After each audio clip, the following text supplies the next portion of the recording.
عمرك حسيت في أول أسبوع دراسة إنك متحمس وبعد شهر واحد المواد بتبدأ تتراكم عليك ومش عارف تبدأ منين؟ طيب إزاي تقدر تبدأ السنة دي من غير ما تلاقي نفسك في النص غرقان في تراكمات المذاكرة والامتحانات اللي ملهاش آخر؟ تعالى الأول كده نعرف ليه بنفقد الحماس ونراكم علينا المواد، ودي كانت أكتر مشكلة بتقابلني وقت الدراسة، وكنت أتمنى إن أي حد يقول لي الكلام اللي هقوله لك في حلقة النهاردة. أول سبب يخليك مشتت وبعيد عن الدراسة وتراكم المواد عليك وتفقد حماسك بشكل كبير جدا غياب الخطة. اغلب الوقت انت ممكن تقع في فكرة انك لازم تمشي اليوم بيوم من غير اي خطة، والنتيجة اول ما تيجي امتحانات بتلاقي نفسك مش عارف تتصرف ازاي، عندك كمية دروس وواجبات محتاج انك تراجعها ودي بتكون نتيجة غياب الجدول البسيط اللي ممكن تستخدمه من أول يوم، واللي بيخلي أي مادة تكون سهلة معاك طول فترة الدراسة. الخطأ التاني وهو الحماس المؤقت. في أول أسبوع من الدراسة كلنا بندخل متحمسين جدا، بنفضل نذاكر، بنحضر، بنكتب، لكن المشكلة الكبيرة إن الحماس ده بيكون عامل زي النار بيولع بسرعة، وبعد كام أسبوع تلاقي الحماس ده بيبتدي يضعف جدا ويدخل مكانه طول فترة الدراسة الملل والروتين اللي بيخنقك طول الوقت، وساعة الامتحانات تلاقي نفسك بتذاكر وانت مش طايق نفسك. الخطأ الثالث وهو التسويف والتأجيل. جملة انا هبدأ من بكرة ذاكر او خلينا ذاكر المادة دي الاسبوع الجاي، ده اكتر سبب كان بيخليني انا شخصيا اعاني بعد كده في الدراسة، وتلاقي المواد بتتراكم عليك ومش عارف بعد كده هتبدأ منين. كل مرة كنت بأجل فيها ساعة بلاقي نفسي ما بذاكرش. التأجيل ده بيتحول لأيام بعد كده بدون ما تحس، والايام تتحول لشهور لحد ما تلاقي نفسك واقف على باب الامتحانات. الخطأ الرابع وهو التركيز على الكمال. افتكر في فترة من الفترات وانا بدرس كنت بحب جدا ان مذاكرتي تكون مثالية، وكده كده انت في مذاكرتك، في علاقاتك مع اصدقائك، في شغلك، في اي مكان هتحاول تدور على المثالية او هتحاول انك تعيش دور المثالية، عمرك ما هتنجح، وهتلاقي نفسك بتدخل دايرة فيها افكار كتير جدا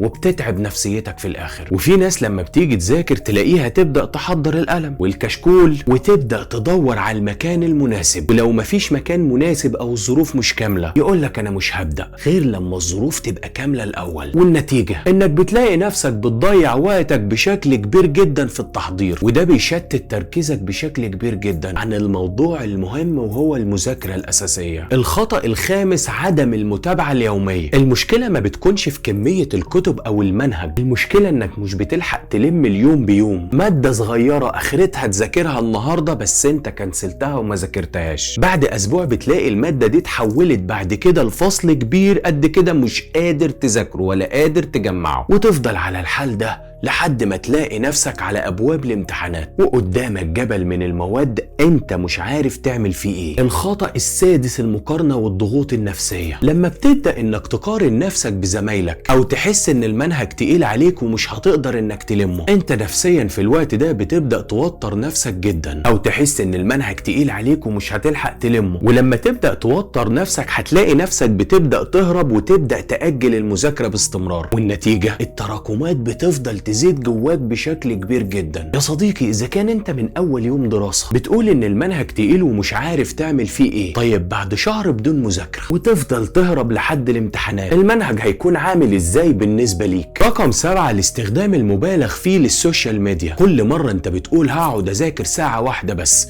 وبعد كده تمسك التليفون، ال5 دقايق اللي بتمسك فيهم التليفون المفروض انت بتكون واخدهم بريك، بيتحولوا بدون ما تحس ساعة واكتر على حاجة تافهة، وفجأة تلاقي اليوم طار بدون ما تحس، والمواد بتفضل تتراكم عليك من غير ما تحس، ومش هتفوق يا صديقي غير ساعة الامتحانات، والنتيجة درجات مش احسن حاجة، وتبدأ تتعب بشكل كبير جدا لانك ما جبتش الكلية او ما جبتش المجموع اللي كان نفسك فيه. جيمس كلير بيحكي في كتاب العادات الذرية عن طالب كان متعود ان هو يأجل مذاكرته دايما لحد ما جه عليه وقت وفهم ان المشكلة مش في الكسل، لكن المشكلة كانت في النظام اللي هو بيستخدمه. مع الوقت العادة البسيطة دي بتكون هي النجاح الكبير او مفتاح لنجاح كبير جدا، والمثال ده بيوضح يا صديقي العسل ان الحل مش بيكون في الطموح الكبير اللي بيكون عندك في البداية، لكن في بناء العادة بشكل يومي متكرر بكل بساطة وكل سهولة، علشان ما تضخمش الموضوع على نفسك، فعقلك يبدأ يخلق ليك اعذار زي يخليك تفتح تيك توك، تنزل تخرج مع اصحابك، تعمل اي حاجة غير المذاكرة. في كتاب قوة العادات لتشارلز دويك بيحكي عن فكرة العادة زي إثارة، زي روتين، زي مكافأة. يعني انت لما بتيجي تذاكر بتحس بتوتر بشكل كبير جدا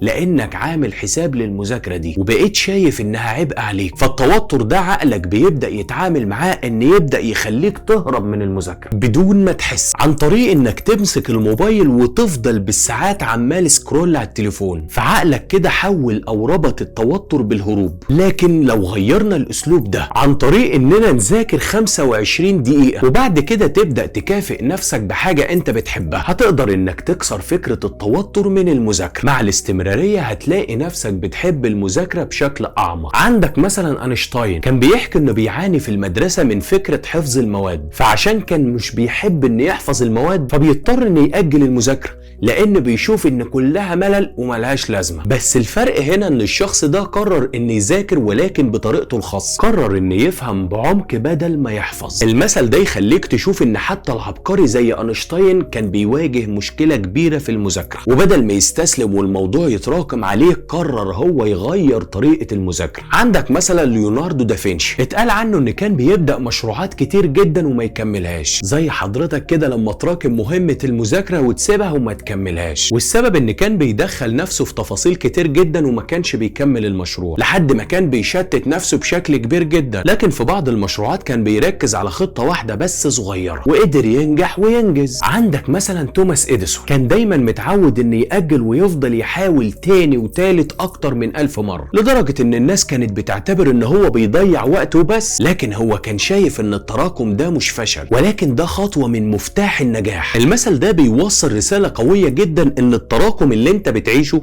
مش معناه نهاية العالم، بس انت محتاج ادارة ذكية للمذاكرة علشان تقدر توصل لنتيجة كويسة. طيب بعد كل ده انا عايزك تقول لي هعمل ايه الحل المناسب اللي ناس كتير جربته وجاب معاها نتيجة 200%؟ ممتاز، عايزك تركز كويس جدا في كل القواعد اللي هقولك عليها. هقولك على 8 قواعد مهمين جدا جدا وصدقني هتدعي لي لو ركزت فيهم. في البداية قبل ما نبدأ ما تنساش تصلي على سيدنا محمد عليه افضل الصلاة والسلام، ولو لسه ما عملتش لايك للحلقة فادعمنا بلايك واشتراك وفعل زر التنبيهات عشان توصلك كل الحلقات الجديدة، واعمل شير للحلقة دي لأي حد من أصدقائك محتاج يسمع الكلام ده. القاعدة الأولى يا صديقي الجميل، قاعدة البداية الصغيرة. ما تقولش هقعد أذاكر 3 ساعات، ولكن عايزك تبدأ ب10 دقايق بس أو صفحتين على الأقل. لما تبدأ بحاجة صغيرة قوي مع الوقت أو مع الاستمرارية هتلاقي نفسك بتخلي 10 دقايق نص ساعة وبعد كده ساعة وبعد كده ساعتين وبعد كده 5 ساعات وبراحتك عيش. جيمس كلير في العادات الذرية بيقول العادة مش مهمة في حجمها، المهم انك تقدر تثبت العادة دي عندك. زي مثلا اللي عايز يروح الجيم، بدل ما يقول انا عايز اروح الجيم النهاردة، لا يروح يلبس لبس الجيم على طول. مجرد ما تلبس هتلاقي نفسك متحمس وبتنزل تروح الجيم على طول وبتتمرن كمان. القاعدة التانية نظام البومودورو، 25 دقيقة تركيز و5 دقايق راحة. عقلك هيقدر يستوعب المذاكرة وهتلاقي نفسك بتفهم اكتر. زي مثلا كأنك بتقسم وجبة كبيرة لوجبات صغيرة مفيدة. القاعدة الثالثة المذاكرة النشطة، بدل ما تبدأ تعيد قراءة نفس الصفحة 10 مرات اسأل نفسك الأول ايه هي أهم فقرة هنا أنا محتاج أفهمها، وحاول إنك تبدأ تجاوب من دماغك. علميا دي الطريقة اللي بتخلي المعلومة تثبت في المخ بشكل أعمق. زي مثلا بدل ما تحفظ كلمة إنجليزي وتبدأ تقرأها 20 مرة، جرب إنك تبدأ تكتبها وتبدأ تستخدمها في جملة معينة. القاعدة الرابعة 3 أولويات يومية. قبل ما تنام اكتب 3 حاجات بس هتذاكرهم بكرة. بلاش جو بقى انك تكتب 10 و15 و20 حاجة وبعد كده تيجي تاني يوم ما تعملش اي حاجة منهم، ولكن هم اهم 3 حاجات بس هتعملهم بكرة اول ما تصحى. لو خلصت ال3 دول يوميا بعد شهر هتتفاجئ بالانجاز ومش هتصدق نفسك من اللي انت وصلت له. زي مثلا طالب عندنا كل يوم بيخلص 3 محاضرات في الاسبوع، 21 محاضرة، في المقابل ان في زميل تاني بيقول انا لسه هبدأ ان شاء الله بكرة، بعد كده هبقى اذاكر بكرة ان شاء الله اعوض، مفيش مشكلة هذاكر المحاضرتين دول على بعض. القاعدة الخامسة قبل ما تفتح الموبايل، كل مرة هتيجي تمسك فيها الموبايل ذاكر قبلها 5 دقايق بس. ده بيسمى في علم النفس اسلوب ربط عادة جديدة بعادة قديمة. بعد فترة هتلاقي المذاكرة بقت عادة تلقائية قبل اي متعة. انت كل يوم الصبح اصلا عندك عادة انك تعمل مثلا قهوة، ودي عادة ثابتة معاك. يبقى وانا بعمل قهوة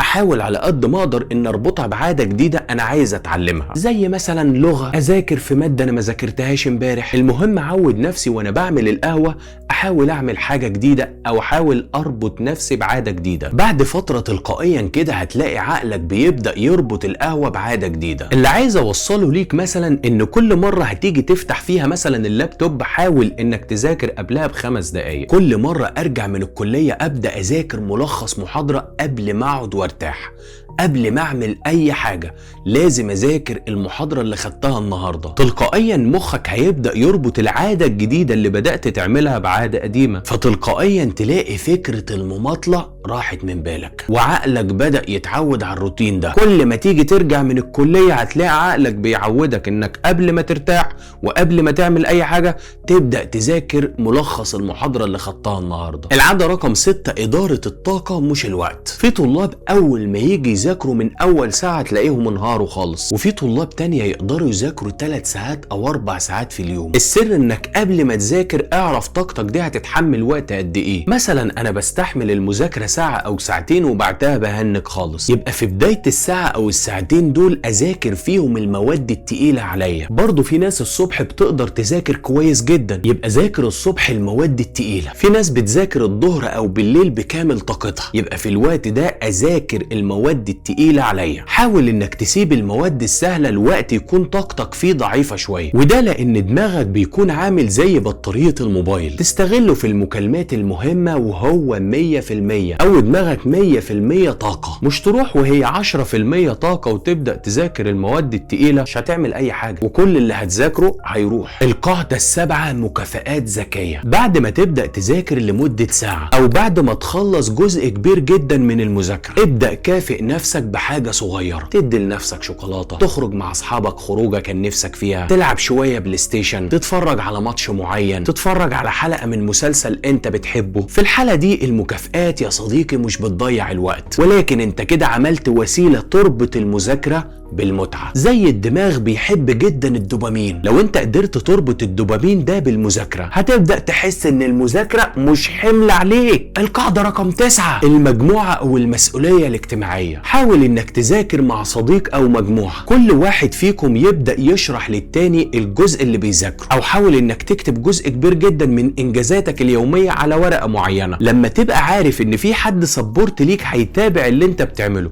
او هيقرا الورقه دي، زي مثلا اخ، اخت، صديق، ايا كان، مش هتقدر انك تاجل المذاكره وهتتحمس جدا انك تذاكر وتكون راضي عن نفسك. زي مثلا الجيم، لما تيجي تروح مع اصحابك بتكون متحمس جدا ومش حابب تأجل. لو قدرت انك تربط الحلول اللي اتكلمنا عنها في حلقة النهاردة هتكون عاملة زي سلم في حياتك. هقولهم لك تاني بشكل اسرع علشان تكتبهم وتركز معايا. رقم 1 تبدأ بحاجة بسيطة لمدة 10 دقايق. 2 تشتغل بنظام بومودورو. رقم 3 ذاكر بذكاء. رقم 4 اكتب اولوياتك. رقم 5 امنع التشتت. رقم 6 تدير طاقتك. رقم 7 تكافئ نفسك. رقم 8 تذاكر مع حد. رقم 9 انت عارفها. في النهاية يا صديقي الجميل، السنة دي مش هتكون زي اي سنة فاتت. السنة دي يا اما تسيبها هي اللي تتحكم فيك يا اما انت اللي تتحكم فيها. القرار عندك. فابدأ النهاردة بخطوة ولو بسيطة، وبعد شهور هتكتشف نفسك جدا وانا معاك خطوة بخطوة. فما تمنعش نفسك انك تكمل الرحلة معايا، واعمل لايك للحلقة علشان توصل لغيرك، وشير لحد تعرفه انت عارف ان هو محتاج يسمع الحلقة دي، واشترك في القناة عشان تتابع كل الحلقات الكتير والتقيلة والجميلة واللذيذة اللي هتنزل ان شاء الله. صل على سيد الخلق محمد عليه افضل الصلاة والسلام. اللهم انصر اخواتنا يا رب العالمين. سلام عليكم.